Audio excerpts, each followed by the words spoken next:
কে? আমি ঘরটা দিতে এসছি বাবু, এটা একটু খুলে দেন।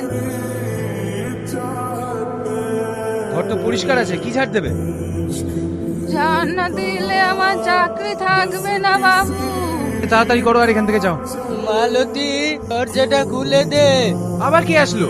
ও পায়খানা বাথরুম পরিষ্কার করে বাবু, ওর নাম হরিদাস। দরজাটা খুলে দেন বাবু।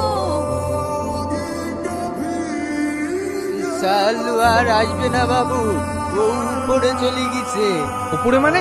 ছাদে গেছে? ও ওখানে কি করছে? সাদে না না, উপরে পাঠিয়ে দিয়েছি। কে তোরা? ও যমরাজ। তুই এটা করছিস? তুই কি ভাবছিস এখানে লুকিয়ে থাকলে বেঁচে যাবি? তুই যদি পাতালে লুকিয়ে থাকতিস না, ওকে সেখানে গিয়ে মারতাম। ওকে ক্ষমা করে দাও, আমার যা যা সম্পত্তি আছে সব তোমাদের নামে লিখে দেবো।